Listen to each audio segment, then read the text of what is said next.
The receptionist looked me up and down, didn't even touch my ID, and said, "Ma'am, staff entrance is through the back by the loading dock." When I slid my presidential suite confirmation across the marble counter, the manager rushed over, blocked the screen with his hand, and whispered loud enough for the whole lobby to hear, "We're going to need to verify your card first. We've had problems before."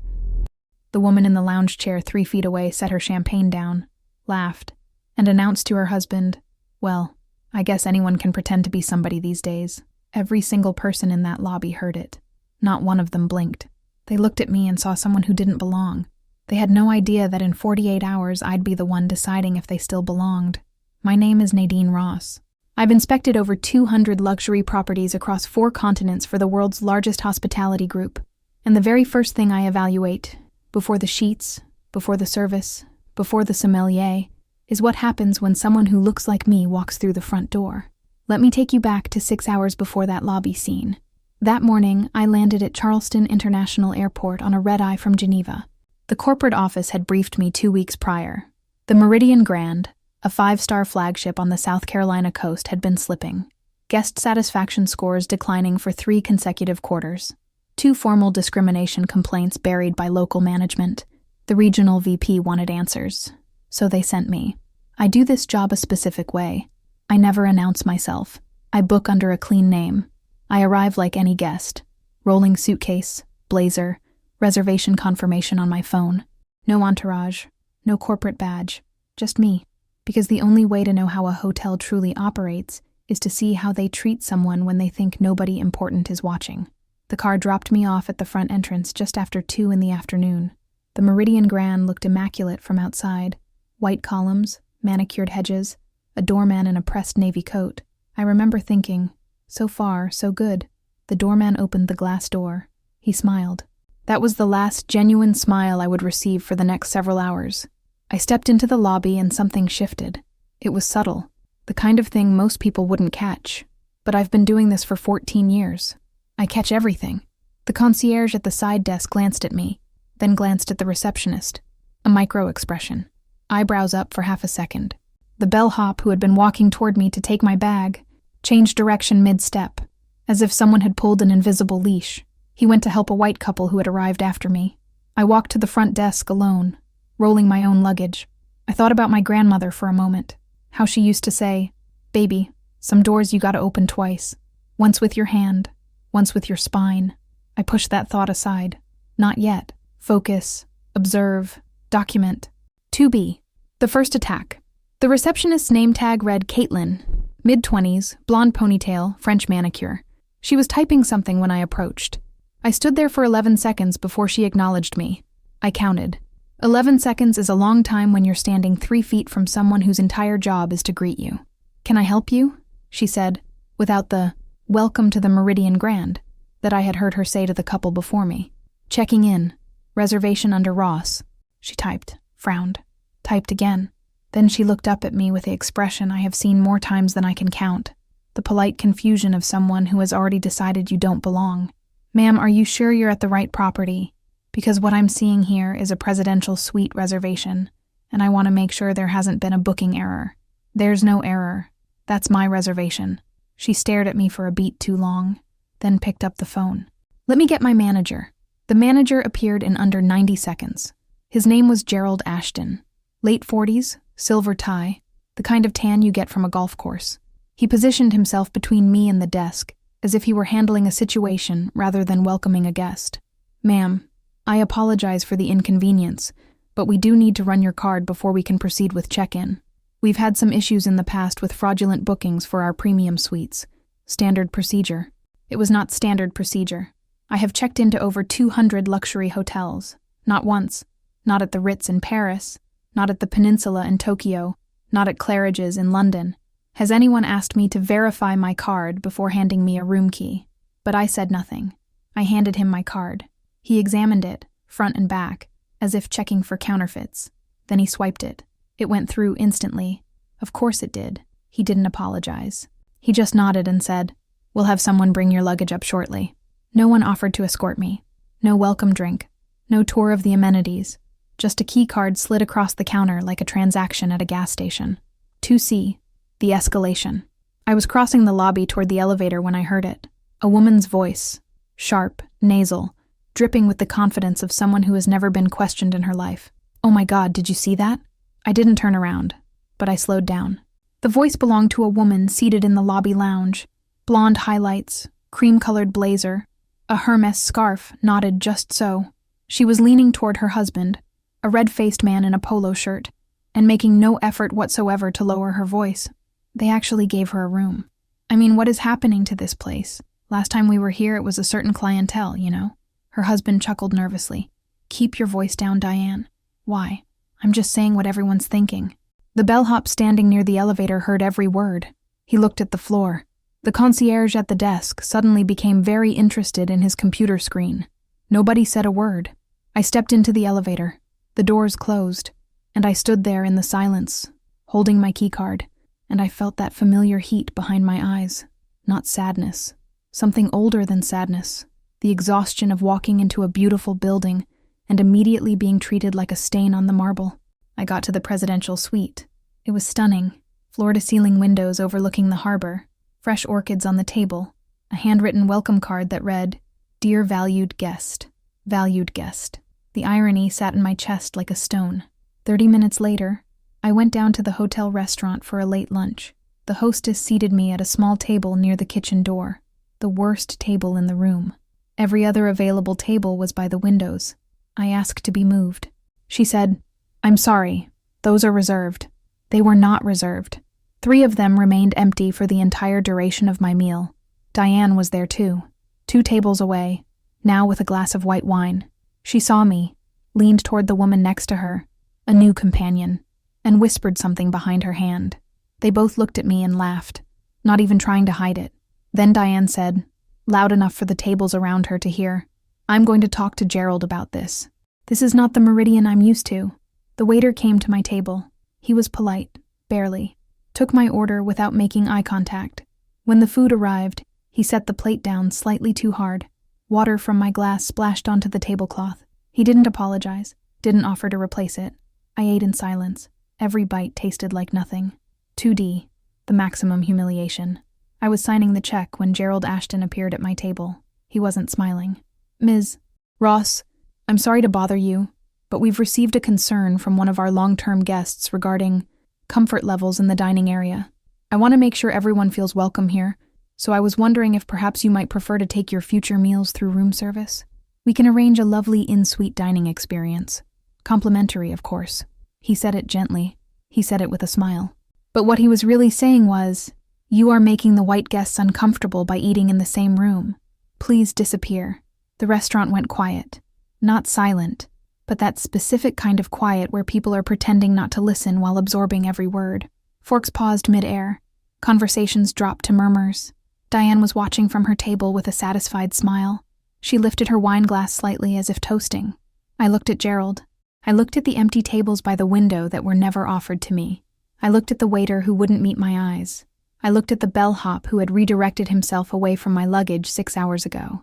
And I understood with perfect clarity that every single person in this building had made the same decision about me the moment I walked through that door.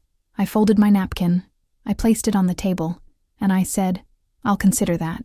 I walked to the elevator with my back straight and my jaw locked. The doors closed. And only then, only when I was completely alone, did I press my back against the wall and close my eyes. Not because I was broken, because I was making a decision. I stood in that elevator for a long time, longer than I needed to. The doors opened on the 8th floor and I didn't move. They closed again, opened again, closed. The little chime kept ringing like it was asking me a question I wasn't ready to answer. In 14 years of doing this job, I have walked into hotels where the doorman pretended not to see me. I have been followed by security through hallways. I have been asked if I was with the entertainment at a resort in Monaco. I have had a front desk agent in Zurich call upstairs to confirm the reservation is legitimate, while I stood there holding a confirmation email with my name on it. Every single time, I did what I was trained to do. I observed. I documented. I stayed invisible. I filed my report. I moved on. But something about the Meridian Grand was different. Maybe it was Gerald's smile when he told me to eat in my room. The way he framed my exile as a gift. Complimentary, of course. as if banishing me from the dining room was an act of generosity. Or maybe it was Diane lifting her wine glass like she had just won something. That tiny toast. That satisfied little tilt of crystal. Or maybe it was simpler than all of that. Maybe it was the 11 seconds Caitlin let me stand there before she looked up. Because 11 seconds doesn't sound like much, but when you're the only black woman in a marble lobby holding your reservation and the person behind the desk is choosing not to see you, 11 seconds is an eternity. 11 seconds is a decision. I went back to the suite. I sat on the edge of the bed, the same bed with the Egyptian cotton sheets and the turned-down chocolate, and the handwritten card that called me a valued guest, and I opened my briefcase. Inside was my inspection tablet, my camera, my evaluation checklist, and a letter from the corporate office in Geneva, signed by the Senior Vice President of Global Standards. That letter authorized me to conduct a full-spectrum audit of the Meridian Grand, including staff conduct, service protocols, and compliance with the group's anti-discrimination policy, a policy that every single employee in this hotel had signed during onboarding. I looked at the checklist. Section 9, Guest Treatment and Inclusivity. There were 14 criteria. In the first 6 hours, this hotel had already failed 11 of them. I could file the report right now. I had enough. More than enough. I could write it up tonight, send it to Geneva by morning, and be on a flight home before Gerald Ashton even knew what had happened. That was the protocol. That was the safe, professional, by-the-book move. But then I thought about something. If I file this report now, Geneva gets a document. Numbers, checkboxes, incident descriptions in clinical language. Guest was redirected to room service following complaint from another patron. Front desk agent delayed service by approximately 11 seconds. Bellhop failed to assist with luggage. It would read like a compliance failure, a training issue, something that could be fixed with a memo and a sensitivity workshop. And that's not what this was. What happened to me today was not a training issue. It was a culture. It lived in the walls of this building, in the way Gerald's voice dropped half an octave when he talked to me, in the way the hostess seated me by the kitchen without blinking, in the way Diane felt comfortable enough to laugh at me in public because she knew that nobody in this hotel would challenge her. That's not a policy failure. That's an ecosystem. And if I wanted Geneva to understand that, to truly see what this place was, a checklist wouldn't be enough. They needed to see it happen. Not to me. To someone they couldn't dismiss. That's when the idea landed. Not like a lightning bolt. More like a key turning in a lock. Quiet, precise, inevitable. I picked up my phone and called Marcus Webb. Marcus is the regional vice president for North American operations. He's the one who requested this inspection in the first place. He's also one of the highest-ranking black executives in the entire hospitality group, a detail that most of the staff at the Meridian Grand had probably never bothered to learn, because the corporate photos on the company intranet are small, and most people don't look twice. Marcus picked up on the second ring. Nadine, how's Charleston? Marcus, I need you to do something for me. I need you to come here. Silence for a moment. That bad? Worse. But I don't want to just file this. I want you to see it. Not the report, the place, the people, how they operate when they think no one is watching. What are you asking me to do? I'm asking you to check in tomorrow. Unannounced. No title, no entourage. Just you, a suitcase, and a reservation under your personal name. Walk through the front door the same way I did, and see what happens. Marcus was quiet for a long time. I could hear him breathing. I knew what I was asking. Marcus Webb has spent 22 years climbing to the top of this industry. He wears custom suits and carries a titanium card. He sits in boardrooms in Zurich and Tokyo and Dubai. He has earned every inch of his position. And I was asking him to walk into a hotel that his own company owns and let them treat him like a stranger, like a nobody, like me. What time should I be there? He said. I exhaled. Noon. I'll be in the lobby. I won't acknowledge you. I just need you to see it. And then we let them show us exactly who they are. After I hung up, I sat in the dark for a while. The harbor lights reflected off the ceiling in slow ripples. I could hear the muffled sound of the restaurant below, glasses clinking, laughter, the soft hum of people enjoying a place that had decided I didn't deserve to be among them. I opened my inspection tablet and started a new entry, not the official report, a personal log. I typed the date, the time, and then I wrote one line. Today I was erased in a building that my company owns. Tomorrow, I'm going to make sure they remember. I didn't sleep much that night, but when I did, I slept without guilt, because this wasn't revenge. Revenge would be filing the report tonight and watching the dominoes fall from a distance. This was something else. This was making sure that when the truth came out, it didn't arrive as a memo. It arrived as a mirror. The next morning, I woke early. I showered, dressed in a simple black dress. No jewelry, no corporate insignia, nothing that would change how they saw me. I wanted one more day as invisible Nadine. One more day of being the woman they had already decided didn't matter. I took the elevator down to the lobby at 11:45. I chose a seat in the lounge area, the same lounge where Diane had laughed at me the day before. I ordered a coffee. The waiter brought it without a greeting. I didn't mind. I wasn't there for the coffee. I was there to watch the front door. At exactly 12 minutes past noon, the glass doors opened. Marcus Webb walked in. 6'2", dark skin, close-cropped silver hair, charcoal suit, no tie, rolling a single black suitcase. He walked to the front desk with the quiet authority of a man who has checked into 1,000 hotels and never once doubted his right to be in any of them. And I watched. I watched Caitlin's face as she looked up. I watched the recognition that didn't happen, because she had never looked at the corporate page long enough to know who he was. I watched her eyes do the same calculation they had done with me 22 hours earlier. And then I watched her open her mouth. I set my coffee down. My hand was steady. My heart was not. Caitlin looked at Marcus the same way she had looked at me. That pause, that recalibration behind the eyes. I could see it from 20 feet away. The moment her brain sorted him into a category he didn't belong in. "Sir, are you here for a delivery or—" Marcus didn't flinch. Checking in. "Reservation under Webb," she typed. And just like she had done with me, she frowned, typed again, looked up with that same polished confusion. "I'm seeing a junior suite reservation, Mr. Webb, but I want to make sure there hasn't been a mistake," Marcus said. His voice was calm. Absolute zero. Caitlin picked up the phone. Within 90 seconds, Gerald Ashton appeared. Same silver tie, same golf course tan, same positioning between the guest and the desk. He extended his hand to Marcus with a smile that didn't reach his eyes. "Mr. Webb, welcome to the Meridian Grand. I'm sure you understand, but we do need to verify your card before we proceed. We've had some incidents with premium reservations and—" "What kind of incidents?" Marcus asked. Gerald blinked. That wasn't the response he was expecting. Guests who looked like Marcus, who looked like me, were supposed to comply quietly. Hand over the card. Accept the implication. Move on. Just— "Standard security measures, sir. Is it standard for all guests or just some?" Gerald's smile tightened. "For all guests, of course." From my seat in the lounge, I watched a white couple approach the desk. Caitlin greeted them immediately. No pause. No verification request. She handed them their keycards, offered a welcome drink, and signaled the bellhop, the same bellhop who had turned away from my luggage, to assist with their bags. The entire interaction took less than 2 minutes. Marcus saw it too. I knew he did because his jaw shifted. A movement so small that only someone who knew him would notice. He said nothing. He took his keycard. He rolled his own suitcase toward the elevator. No bellhop. No welcome drink. No escort. The pattern was identical, and now 2 people had witnessed it. Layer 1. Something strange. That afternoon, I made a phone call to Geneva. Not to file the report.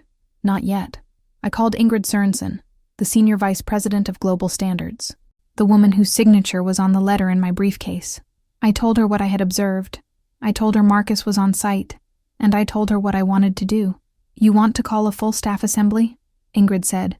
"Not an assembly. An evaluation review. Tomorrow morning, 10 o'clock. You join by video. Marcus and I will be in the room. Nadine, you understand what this means for that property." "I understand exactly what it means." Ingrid was quiet for 3 seconds. Then she said, "I'll have legal on standby. Do it." That evening, something began to shift inside the hotel, the way the air changes before a storm when the birds go quiet. Gerald received an email from corporate at 6:15 p.m., informing him that a global standards review would take place the following morning at 10. Attendance mandatory for all senior staff. No further details. I was sitting in the lobby when I saw him read it. He was standing behind the front desk, phone in hand, and his face went from casual to rigid in under a second. He looked up, scanning the lobby, as if the email might have come from someone in the room. His eyes passed over me without stopping. I was just the black woman drinking coffee. Nobody. He made 3 phone calls in the next 20 minutes. I couldn't hear the conversations, but I could read his body. The first call, confusion. The second call, concern. The third call, his hand was on the back of his neck, and he was pacing. He didn't know yet, but his body did. Layer 2, the truth begins to leak. The next morning at 9:45, the senior staff gathered in the hotel's private conference room. Gerald, Caitlin, the head of housekeeping, the restaurant manager, the head of security, the concierge supervisor, 8 people total, seated around an oval mahogany table. Gerald had put on his best suit. He was smiling, but it was the smile of a man trying to control a room he could feel slipping. At 9:55, Marcus walked in. He was wearing a dark navy suit now. No suitcase, no pretense. He didn't sit. He stood at the head of the table and placed a single business card in front of Gerald. Gerald picked it up. I watched the color leave his face in real time. Not all at once, but in a slow drain, like someone had pulled a plug behind his eyes. His lips parted. No sound came out. He looked up at Marcus. Then he looked at the card again, as if reading it a second time might change what it said. Marcus T. Webb, Regional Vice President, North American Operations, Meridian Hospitality Group. The room was silent. Caitlin, sitting 2 chairs to the left, hadn't seen the card yet. She was looking at Gerald's face, trying to understand why her manager had just turned the color of the tablecloth. The head of security shifted in his seat. The concierge supervisor folded her arms. Nobody spoke. Then Marcus said, "I checked into this hotel yesterday afternoon. I'd like to tell you about my experience." He described everything. The hesitation at the desk, the verification request, the absence of a bellhop, a welcome drink, an escort. He described it without emotion, without accusation, just facts, delivered in the calm, measured tone of a man who has spent 2 decades learning that anger is a luxury Black professionals cannot afford. When he finished, Gerald opened his mouth. "Mr. Webb, I assure you that our protocols—" "I'm not finished," Marcus said. He turned toward the door, and he opened it. I walked in. Layer 3. The villain discovers. I will never forget the look on Gerald Ashton's face for as long as I live. It wasn't shock. Shock is fast. A flash. A gasp.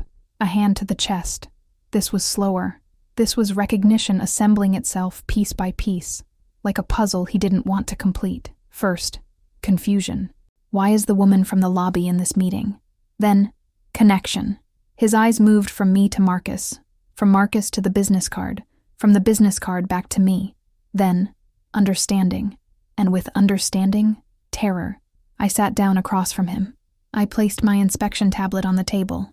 I opened it to Section 9, Guest Treatment and Inclusivity. 14 criteria, 11 failures. Documented with timestamps, incident descriptions, and, because I had been wearing a small camera pin on my blazer from the moment I walked through the front door, visual evidence. "My name is Nadine Ross," I said. "I'm the Senior Quality Inspector for the Global Standards Division of Meridian Hospitality Group. I was sent here to conduct an unannounced evaluation of this property. I arrived 2 days ago. I have been documenting everything." Caitlin made a small sound. Not a word, just a breath that escaped before she could catch it. Her hand moved to her mouth. Her eyes were wide and fixed on me, and I could see the exact moment she replayed our first interaction in her head. Staff entrance is through the back. I watched her remember it. I watched her understand what she had done. Gerald's hands were on the table. They were trembling. Not dramatically. Not the way it happens in movies. Just a fine vibration, like a glass on the edge of a counter. He tried to speak twice before words came out. "Ms. Ross, we had no idea. If we had known." "That's exactly the point, Gerald. I didn't raise my voice. I didn't need to. You had no idea. And because you had no idea, you showed me exactly who you are." Layer 4. The consequences. Fall, I connected the video call. Ingrid Sörnson's face appeared on the conference room screen. Blonde hair pulled back, reading glasses, the Geneva office visible behind her. She didn't greet the room. She didn't smile. "I've reviewed the preliminary findings," Ingrid said. "I've also reviewed the footage. Mr. Ashton, I'm going to be direct. What I've seen constitutes a systemic violation of the Meridian Group's global inclusivity standards. This is not an isolated incident. This is a pattern." Gerald tried to respond. Ingrid continued as if he hadn't spoken. "Effective immediately, this property is placed under formal review.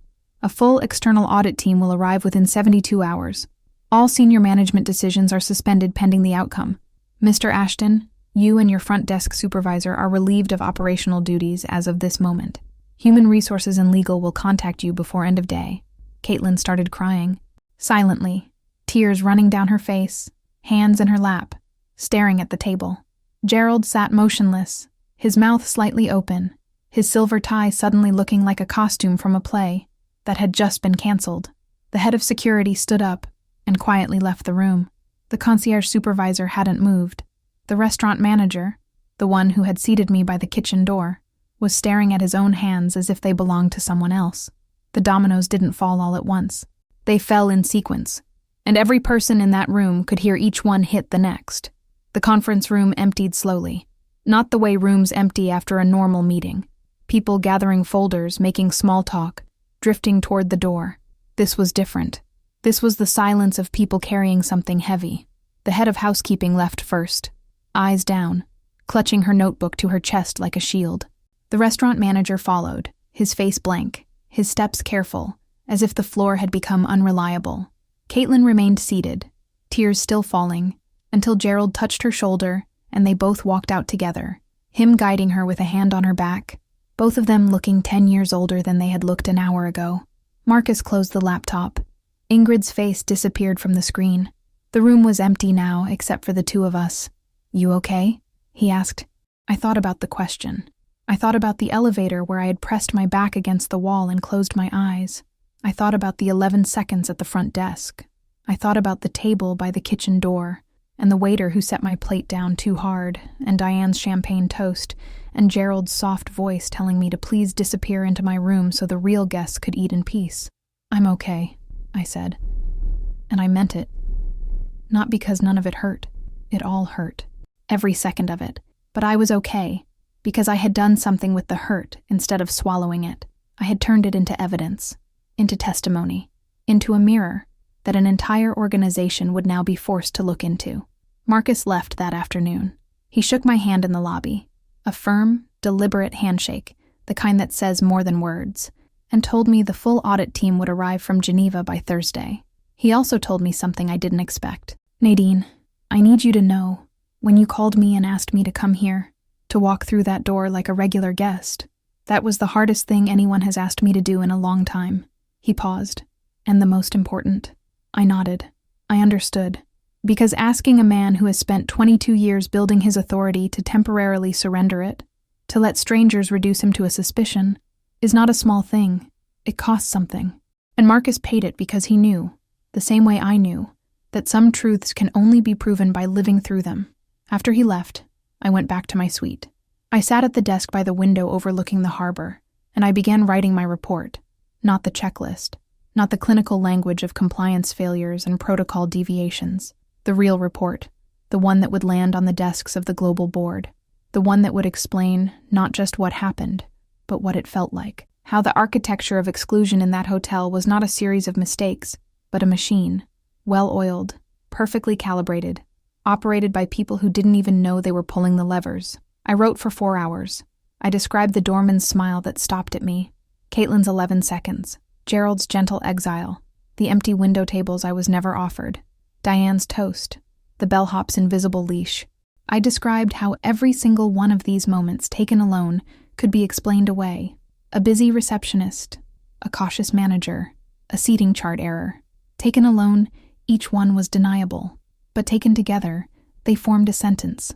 A verdict delivered by an entire building against a woman whose only offense was the color of her skin. I finished the report at 9 that night. I read it twice. Then I closed my laptop and went downstairs. The lobby was quiet. The evening shift was on. Different faces, same marble, same chandeliers. I crossed the lounge and walked toward the restaurant.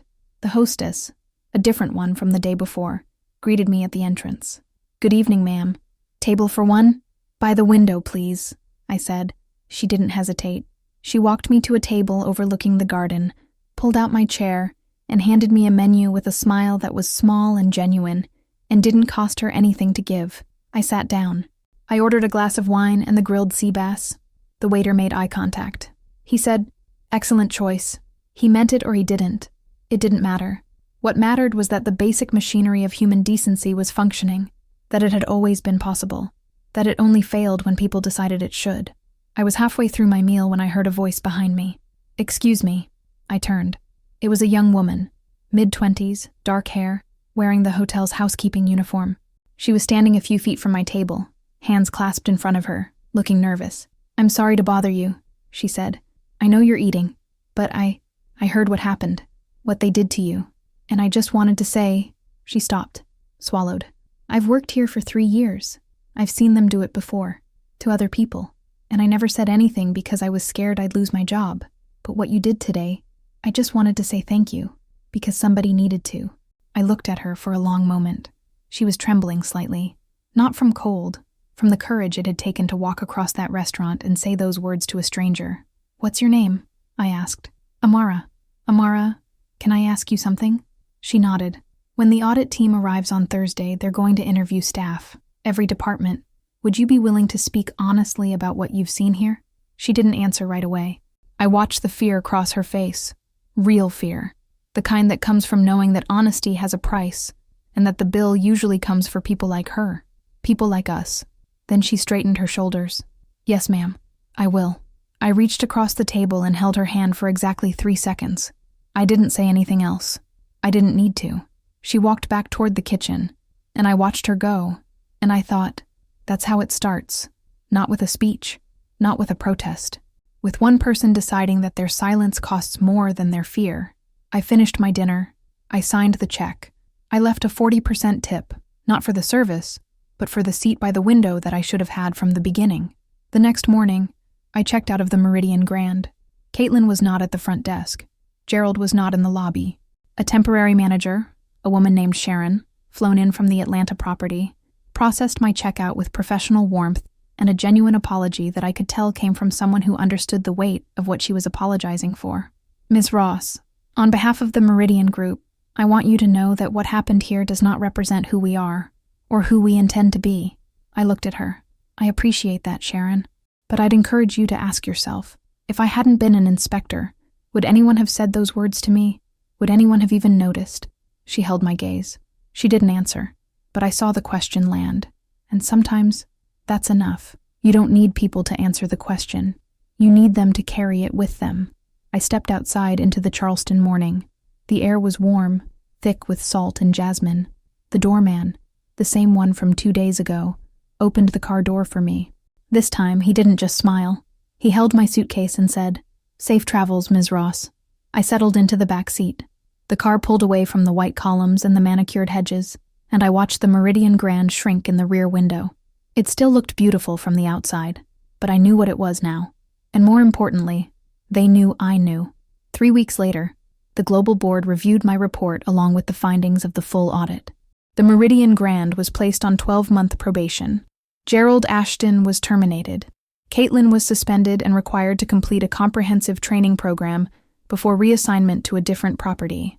Diane, whose full name appeared in the incident report as a guest who contributed to a hostile environment, was informed that her loyalty membership had been revoked and that she was no longer welcome at any Meridian property worldwide. Amara was promoted to guest experience coordinator. She was the first person in that hotel's history to hold that title. I never went back to the Meridian Grand. I didn't need to, because my job was never to fix that hotel. My job was to hold up the mirror. What they did with their own reflection, that was up to them. But I will tell you this. Every time I walk into a hotel lobby, any lobby, anywhere in the world, I still count the seconds before someone looks up. I still notice which guests get the bellhop and which ones don't. I still feel the weight of the first glance, that split-second judgment that happens before a single word is spoken, and I still walk in with my back straight, every single time. If this story touched something in you, tell me in the comments. If you know someone who has lived this, who has stood in a lobby, or a restaurant, or a classroom, or an office, and been made to feel like they didn't belong, share this video with them. Subscribe and hit the bell, because next week, there's another story. And trust me, you're going to want to hear it.